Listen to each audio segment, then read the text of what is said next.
الحمد لله وكفى والسلام على عباده الذين اصطفى أما بعد فأعوذ بالله من الشيطان الرجيم بسم الله الرحمن الرحيم وإذا سألك عبادي عني فإني قريب أجيب دعوة الداعي إذا دعان فليستجيبوا لي وليؤمنوا بي لعلهم يرشدون وقال تعالى ادعوني أستجب لكم وقال النبي صلى الله عليه وسلم الدعاء مخ العبادة او كما قال عليه الصلاة والسلام۔ میرے محترم بھائی بزرگ اور دوستو، پچھلے ہفتے آپ کے سامنے دعا کے متعلق کچھ باتیں عرض کی تھی۔ میں نے یہ بات بھی بتائی تھی کہ انسان پر دنیاوی اعتبار سے اخروی اعتبار سے جو حالات اور پریشانیاں ہیں، ان کو دور کرنے کے جہاں بہت سارے راستے ہو سکتے ہیں، اس میں ایک اہم راستہ، ایک اہم طریقہ یہ ہے آدمی اپنی حاجات کو، اپنی پریشانیوں کو، اپنے تکالیف کو اللہ تعالیٰ کے سامنے پیش کرے، چاہے خوشی کا موقع ہو یا غمی کا موقع ہو۔ ہر وقت بندے کو کوئی بھی ضرورت پیش آ جائے، اللہ تعالیٰ کے سامنے اپنے ہاتھوں کو اٹھا کر مانگے۔ اور میرا اور آپ کا حال یہ ہو چکا ہے، جب ہم پر پریشانی آتی ہے، تکالیف آتی ہے، اچھی طرح مصیبت میں پھنس جاتے ہیں، جب ہمارا گھر برباد ہو جاتا ہے، ہمارا گھر تباہ ہو جاتا ہے، گھریلو اعتبار سے، جسم کے اعتبار سے، معاشرے کے اعتبار سے، جب آدمی پریشانی میں مبتلا ہوتا ہے، اس وقت اللہ کے سامنے حاضر ہوتا ہے۔ ہونا تو یہ چاہیے کہ آدمی خوشی کے موقع پر بھی، فرحت کی حالت میں بھی، مالداری کی حالت میں بھی، خوشی کے موقع پر بھی اللہ تعالیٰ کے سامنے شکر بجا لائے، اللہ تعالیٰ کے سامنے دعا کرے، اللہ کے سامنے عاجزی سے مانگے۔ دعا کے معنی ہی اللہ تعالیٰ سے مانگنا، اللہ تعالیٰ سے سوال کرنا۔ آج میرا اور آپ کا حال یہ، جب ضرورت پیش آتی ہے، ہم دوسرے کے در پر اور دوسرے کے گھر پر ٹھوکر کھاتے ہیں۔ آدمی کو پیسے کی ضرورت ہے، ہمارا اعتقاد، ہمارا یقین ایسا مضبوط ہو جائے کہ اللہ تعالیٰ سے ایسا یقین مانگے، اللہ تعالیٰ سے ایسا اعتقاد مانگے کہ ہمارے دل میں بات بیٹھ جائے کہ نہیں، یہ جو پریشانی، اس پریشانی کو حل کرنے والی ذات اللہ تعالیٰ ہے۔ اگر آدمی کا اعتقاد اتنا مضبوط ہو جائے گا، دل اتنا مضبوط ہو جائے گا، اللہ کی ذات پر بھروسہ اتنا مضبوط ہو جائے گا، آدمی ادھر ادھر جانے کے بجائے سب سے پہلے اللہ کی طرف آ کر سوال کرے گا۔ ہمارا مزاج ہی ختم ہو چکا ہے۔ اور دعا کرنے کے بھی کچھ آداب ہے، جسے میں نے پہلے عرض کیا تھا، دعا کرنے کا پہلا ادب یہ ہے، آدمی جب دعا کرنے کے لیے بیٹھے اللہ تعالیٰ کی خوب تعریف کرے۔ بہت ساری تعریفی جملے حدیث پاک میں آئے ہیں، نبی علیہ الصلوۃ والسلام دعا کرتے تھے، وہ کیسے کرتے تھے؟ اللهم لك الحمد كله ولك الشكر كله ولك الحمد كله ولك الملك كله اليك يرجع الامر كله۔ سب سے پہلے اللہ تعالیٰ کی تعریف کرے۔ دیکھو اللہ تعالیٰ تو ہماری تعریف کا محتاج نہیں۔ آدمی مالداروں کے پاس جاتا ہے، بڑے سبھی لوگوں کے پاس جاتا ہے، بڑی تمنائیں لے کر جاتا ہے۔ دعا کرنے سے پہلے اللہ تعالیٰ سے بالکل ہماری یقین ہو کہ نہیں، میری یہ ضرورت اللہ تعالیٰ آج نہیں تو کبھی بھی ضرورت کو ہماری پوری کر دے گا۔ اللہ تعالیٰ کی خوب تعریف کرے۔ اور دیکھو عربی زبان میں یاد ہونا بھی کوئی ضروری نہیں، اللہ تعالیٰ ہر زبان کو جاننے والا ہے، عربی میں دعا مانگنا کوئی ضروری نہیں۔ اللہ تعالیٰ کی تعریف کرے اپنی زبان میں، اللہ تو ہی بڑا ہے، تو ہی خالق ہے، تو ہی مالک ہے، میں چھوٹا سا بچہ تھا، تو نے میری پرورش کی، مجھے دودھ پینے نہیں آتا تھا، میں ماں کی پیٹ میں تھا، تو نے مجھے باہر نکالا، دنیا میں تو ہی چلا رہا ہے، تو ہی گھما رہا ہے، تو ہی پھرا رہا ہے، تو ہی کھلا رہا ہے، تو ہی پلا رہا ہے۔ اللہ کے سامنے خوب تعریف۔ پھر اس کے بعد نبی علیہ الصلوۃ والسلام کو درود پڑھے، جو بھی آتا ہو، اللهم صل على محمد كما صليت على ابراهيم وعلى ال ابراهيم انك حميد مجيد۔ جو عام طور پر نماز میں درود پڑھا جاتا ہے وہ درود پڑھے۔ دعا کے شروع میں بھی یعنی اللہ تعالیٰ کی تعریف کرنے کے بعد نبی علیہ السلام پر درود پڑھے، اور دعا کر لینے کے بعد بھی آخر میں نبی علیہ السلام پر درود پڑھے۔ جو دیکھو جب بندہ اللہ تعالیٰ کے سامنے نبی علیہ السلام پر درود بھیجتا ہے، حدیث کے مطالعے سے معلوم ہوتا ہے اللہ تعالیٰ درود کو تو قبول فرمائی لیتے ہیں۔ اب جو ذات اتنی قریب ہے، اتنی رحیم ہے، بندوں پر اتنا شفقت کرنے والے ہیں، جب وہ شروع کے درود کو قبول کرے گا، آخر کے درود کو قبول کرے گا، تو ظاہر سے بات ہے درمیان میں جو چیز مانگی گئی ہے اللہ تعالیٰ اس کو بھی قبول فرمائے۔ شروع میں بھی درود، آخر میں بھی درود۔ پھر اس کے بعد ہونا یہ چاہیے وہ دعائیں مانگے جو اللہ تعالیٰ نے قرآن میں بیان کی۔ نبی علیہ دعائیں نقل کی گئی، یہ دعائیں ایسی ہے اللہ تعالیٰ نے انبیاء علیہ السلام کے دل میں وہ دعا ڈالی، اور نبی علیہ السلام انبیاء علیہ السلام نے وہ دعائیں مانگی، اور اللہ تعالیٰ نے ان دعاؤں کو قبول کیا، اور اللہ تعالیٰ نے اس کو قرآن کے اندر نقل فرمایا۔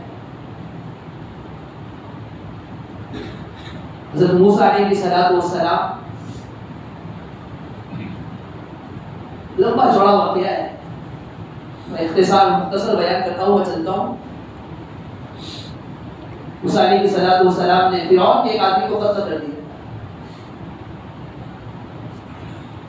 اور موسیٰ علیہ السلام کے متعلق وارنٹ جاری ہوا، اور موسیٰ علیہ السلام نے جان بوجھ کر بھی قتل نہیں کیا۔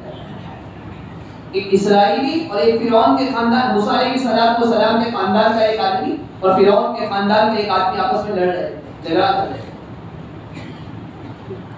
اتنے میں موسیٰ علیہ السلام کے خاندان کا جو آدمی تھا، اس نے موسیٰ علیہ السلام کو آواز کی کہ دیکھو یہ میرے ساتھ جھگڑا کر رہا ہے۔ بس موسیٰ علیہ السلام نے تھوڑی سی تنبیہ کی غرض سے ایک مکہ مارا۔ موسیٰ علیہ السلام کو اللہ تعالیٰ نے وہ طاقت دی تھی، ایک مکہ مارا اور نہیں مر گیا۔ فوَلَّذَهُ مُوسَىٰ فَقَضَىٰ عَلَيْهِ۔ موسیٰ علیہ السلام کو بہت افسوس بھی ہوا کہ میں نے تو اس کو مارنے کا ارادہ نہیں کیا تھا، میں تھوڑی تنبیہ کرنے کا ارادہ کیا تھا۔ ابھی کی اس واقعے کو کسی کو پتہ نہیں تھا، موسیٰ علیہ السلام جانتے تھے، موسیٰ علیہ السلام کے خاندان کا وہ آدمی جانتا ہے اور کوئی نہیں جانتا۔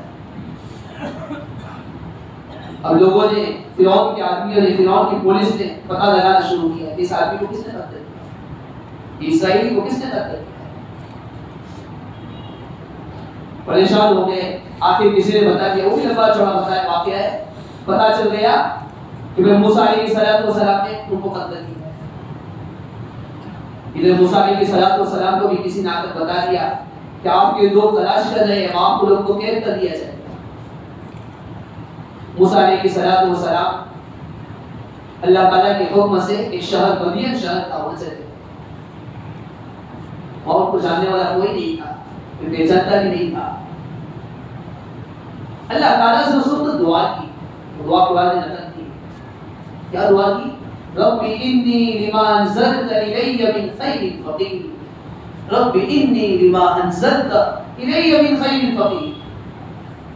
اللہ تعالیٰ نے دعا ایسی قبول فرمائی، ایسی قبول فرمائی۔ موسیٰ علیہ السلام مدین میں جاتے ہوئے وہاں دیکھا ایک کنواں ہے، ایک کنویں کے پاس بہت سارے لوگ اپنے جانوروں کو پانی پلا رہے، لوگ پانی نکال رہے اور اپنے جانوروں کو پلا رہے۔ چند عورتیں تھیں بالکل کونے میں کھڑی تھی، وہ بھی اپنے جانوروں کے لیے پانی کی تلاش میں تھی۔ موسیٰ علیہ السلام نے عورتوں سے پوچھا کہ کیا بات ہے، آپ یہ کونے میں کیوں کھڑی ہو، آپ پانی کیوں نہیں پلاتی ہو؟ عورتیں کہنے لگی کہ ہم عورت ذات ہے، سب مرد پانی نکال رہے ہیں، جب مرد سب پانی نکال کے فارغ ہو جائیں گے ہم پانی نکالیں گے۔ موسیٰ علیہ السلام نے فرمایا تمہارے گھر پر کوئی مرد نہیں ہے، ہمارے گھر پر تو کوئی مرد نہیں، صرف ہمارے ابا ہے، وہ ابو شیخ کبیر، اور ہمارے ابا بھی بہت بڑے ہو چکے ہیں، وہ خود آ نہیں سکتے، اس لیے ہم خود آتے ہیں روزانہ اور پانی نکالتے ہیں۔ موسیٰ علیہ السلام کو رحم آ گیا۔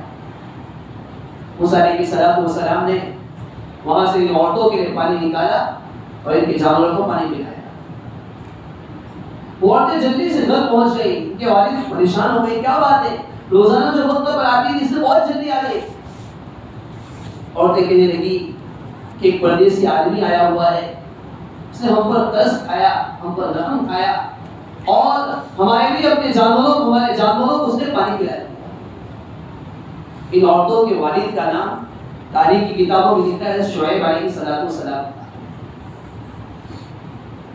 شعیب علیہ السلام نے اپنی بیٹیوں سے کہا دیکھو یہ مسافر آدمی کوئی نیک آدمی معلوم ہوتا ہے، اسی کہ آج تک روزانہ تم پانی پلانے کے لیے جاتی تھی، کسی مرد کے دل میں رحم نہیں آتا تھا، کسی کو ترس نہیں آتا تھا، یہ پہلا نوجوان ہے جس نے ترس کھایا ہے، جس نے رحم کھایا ہے، ضرور بھی ضرور یہ کوئی نیک آدمی ہو۔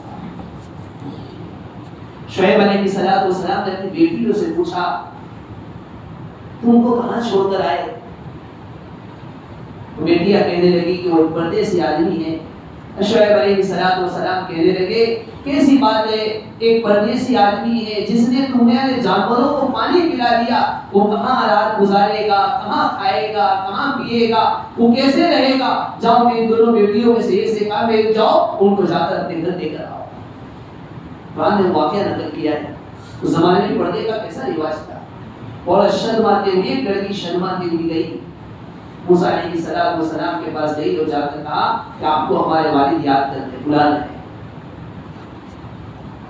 موسیٰ علیہ السلام چلے، کتاب میں قرآن کی آیت سے معلوم ہوتا ہے فَجَاءَتْ إِحْدَاهُمَا تَمْشِي عَلَى اسْتِحْيَاءٍ قَالَتْ إِنَّ أَبِي يَدْعُوكَ لِيَجْزِيَكَ أَجْرَ مَا سَقَيْتَ لَنَا۔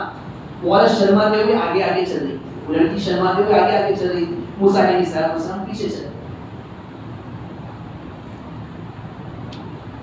اور آ کر کہا اس نے کہ میرے والد آپ کو بلا رہے۔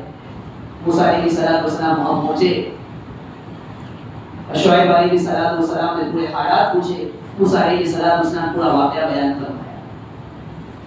ایک عرصہ حضرت موسیٰ علیہ السلام بہت امانتدار معلوم ہوتا ہے، اور ان کی بیٹیوں نے بھی کہا کہ بہت امانتدار آدمی ہے اور بہت طاقتور آدمی ہے۔ شعیب علیہ السلام نے موسیٰ علیہ السلام سے کہا کہ میری خواہش یہ ہے کہ میں اپنی دو بیٹیوں میں سے ایک بیٹی کا آپ سے نکاح کرا دوں۔ موسیٰ علیہ السلام تیار ہو گئے۔ پھر ایک لمبا چوڑا واقعہ ہے، لیکن اس واقعے کو نقل کرنے کے بعد میں یہ کہنا چاہتا ہوں کہ دیکھو حضرت موسیٰ علیہ السلام نے دعا مانگی۔ ایک پردیسی شہر میں، ایک اجنبی شہر میں ایک پردیسی آدمی داخل ہو رہا ہے، موسیٰ علیہ السلام داخل ہو رہے، ان کے لیے کوئی نوکری کا انتظام نہیں، کوئی کھانے کا انتظام نہیں، لیکن اللہ تعالیٰ نے اس دعا کی برکت سے کھانے پینے کا انتظام کر دیا، نوکری کا انتظام کر دیا، یہاں تک کہ لڑکی کا بھی انتظام کر دیا۔ اس لیے مشائخ فرماتے ہیں جو نوکری کے اعتبار سے پریشان ہو یا لڑکی کے اعتبار سے پریشان ہو، جس کو رشتہ نہ مل رہا ہو، جس کو نوکری نہیں مل رہی ہو، وہ اس دعا کا علم رکھے، اس دعا کو پڑھتا ہے رب انی لما انزلت الی من خیر فقیر، رب انی لما انزلت الی من خیر فقیر۔ آج کے بیان سے تو ہمارے نوجوان بہت خوش ہو گئے، یہ بھی دعا آپ نے بتائی رب انی لما انزلت۔ موسیٰ علیہ السلام نے دعا مانگی، اللہ تعالیٰ نے نوکری کا بھی انتظام کر دیا، اللہ تعالیٰ نے بیوی کا بھی انتظام کر دیا۔ یہ کوئی قرآن کی دعا ہے، اور بھی بہت ساری دعا ہے۔ ربنا هب لنا من ازواجنا وذرياتنا قرة اعين واجعلنا للمتقين اماما۔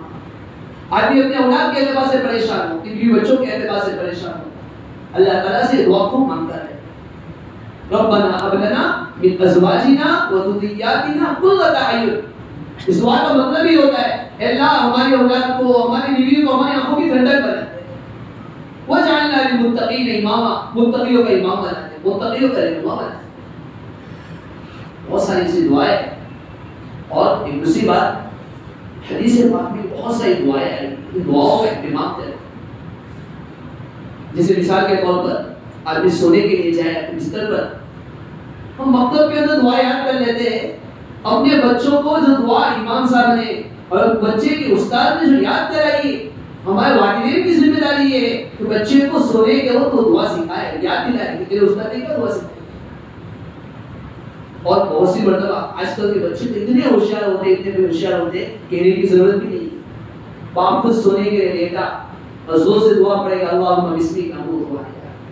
جب اپنے بچے کو اٹھا رہے اور کہہ رہے الحمدللہ الذی احیانا بعد ما اماتنا والیہ النشور، بچہ نقل کرتا ہے باپ کی، وہ دیکھتا ہے میری ماں کیا پڑھ رہی ہے، میرا باپ کیا پڑھ رہا ہے، میرے باپ کے اٹھنے کا معمول کیسا ہے، میرے بچے کے اٹھنے کا معمول کیا، میری ماں کا اٹھنے کا معمول کیا ہے، بچہ اپنی زندگی سیکھ نقل کرے گا۔ جب دسترخوان پر بیٹھ گئے اپنے بیٹے کو کہا بیٹا دعا پڑھو بسم اللہ کا برکت بیٹا دعا پڑھو بسم اللہ یا اولا و آخر بیٹا دعا پڑھو اللہم لک الحمد و لک الشکر کلہ دعا پڑھو. کبھی کبھار کھانے کی نعمت کیسی ہوتی ہے بچے کے دسترخوان پر اس کو بتانا ہے بچہ خود سیکھتا جائے گا. بہت ساری ایسی دعائیں ہیں دعا کے ترجمے میں ہم غور کریں. آدمی وضو کرتا ہے وضو کے درمیان میں دعا کہیے اللہم اغفر لی ذنبی ووسع لی فی داری وبارک لی فی رزقی. اتنی چھوٹی دعا ہے یہ تین چیزیں مانگی گئی. پہلی چیز اللہم اغفر لی ذنبی اے اللہ تو میرے گناہ کو بخش دے. وضو کر رہا ہے اللہم اغفر لی ذنبی میرے گناہ کو بخش دے. ووسع لی فی داری اے اللہ میرے لیے میرے گھر کو وسیع فرما دے کشادہ فرما دے. اور گھر کے اعتبار سے بڑے شرے سب پریشان ہیں. کسی کا گھر تنگ ہے کسی کے پاس گھر ہی نہیں ہے. یہ تو دعا اگر وضو کرتے ہوئے زندگی پر یہ دعا کرتا رہے گا اللہ تعالیٰ آج نہیں تو کل تو کبھی اس کی دعا قبول فرما ہی نہیں. اسے گھر کی نعمت عطا فرما. اور اسی دعا ساتھ میں تیسرا جملہ وبارک لی فی رزقی اے اللہ تو میرے لیے میرے رزق میں برکت عطا فرما. میرے لیے میرے رزق میں برکت دے دے. اس کا آدمی رزق کے اعتبار سے پریشان ہے دعا قبول بھی دو. اور دعا کرنے کے آداب میں یہی ہے اس آدمی کی دعا اللہ تعالیٰ قبول فرماتا ہے جو آدمی اپنے آپ کو رزق حرام سے بچاتا ہے. حدیث میں یہ بھی آتا ہے نبی علیہ الصلوۃ والسلام نے فرمایا ایک آدمی ہے میلے کچلے کپڑے والا ہے بڑا گندا بال والا ہے مسافر ہے وہ اللہ تعالیٰ کے سامنے مانگتا ہے اللہ سے کہتا ہے یا ربی یا ربی یا ربی اللہ اے میرے رب اے میرے رب. لیکن نبی علیہ السلام فرمائے اس کا کھانا حرام اس کا پینا حرام حرام مال سے اس کی پرورش کی جا رہی ہے فَلْنَا يُسْتَجَابُ لَهُ دعا اور اس کی دعا قبول ہوتی ہے. بس آج کی بات کا خلاصہ یہ ہے ہمیں جب بھی کوئی ضرورت پیش آئے دوسرے کے در پر جانے سے پہلے اللہ کے سامنے اپنی پیشانی کو دکھائے. خود نبی علیہ السلام کی حالت یہ تھی. نبی علیہ السلام پر جب بھی کوئی پریشانی آتی تھی کوئی آندیاں تیز ہو جاتی تھی نبی علیہ السلام اللہ کے گھر کی طرف متوجہ ہوتے تھے دعا کا اہتمام کرتے تھے نمازوں کا اہتمام کرتے تھے. اور دوسری چیز دعا کرنے کی کچھ آداب ہے. یہ تمنا لے کر جائے میرے رب ہی میری ضرورت کو پورے کرنے والا ہے. اللہ تعالیٰ کی ذات پر ایسا اعتماد ہو ایسا توکل ہو جیسے کوئی آدمی کسی مالدار کے در پر جاتا ہے اور بھیک مانگتا ہے اسے امید کو میری تمناؤں کو پوری کرنے والے ذات اللہ تعالیٰ کی کوئی میری ضرورت کو پوری کرے. اللہ تعالیٰ اپنی ذات پر ہمیں اعتماد نصیب فرما دے توکل عطا فرمائے. کچھ مقامات بھی دعا کی قبولیت کے مقامات جیسے جمعہ کا دن ہوتا ہے آپ نے حدیث سنی ہوگی نبی علیہ السلام نے فرمایا جمعہ کے دن ایک قبولیت کی گھڑی ہوتی ہے. اس قبولیت کی گھڑی میں بندہ جو مانگتا ہے اللہ تعالیٰ کی طرف سے عطا کیا ہے. اور اس میں شرائع حدیث نے لکھا ہے بہت سارے اختلاف ہے کہ کون سی جمعہ کی کون سی گھڑی ہوتی ہے. بعض تو فرماتے ہیں کہ خطبے کے وقت کی گھڑی کی قبولیت والی ہے. اس کے خطبے کے وقت میں شرائع فقہا فرماتے ہیں خطبے کے وقت میں اسی طرح متوجہ ہو جیسا آدمی نماز کے لیے اہتمام کے ساتھ توجہ کرتا ہے. اس وقت بات کرنا منع کیا گیا ادھر ادھر اشارہ کرنا منع کیا گیا. آدمی کو کھانے کے لیے منع کیا گیا پینے کے لیے منع کیا گیا. آدمی جس طرح نماز کی حالت میں رہتا ہے اسی طرح خطبے کے وقت میں متوجہ ہو. اور دونوں خطبوں کے درمیان جو گھڑی ہوتی ہے جس میں امام صاحب بیٹھتے ہیں یہ قبولیت والی لیکن اس میں ہاتھ اٹھا کر دعا کرتا ہے. بہت سارے لوگوں کو دیکھا ہاتھ اٹھا کر دعا نہیں اس وقت ہاتھ اٹھا کر دعا نہیں کرنا ہے بلکہ اس وقت تو اپنے دل ہی دل میں دعا کرنا ہے.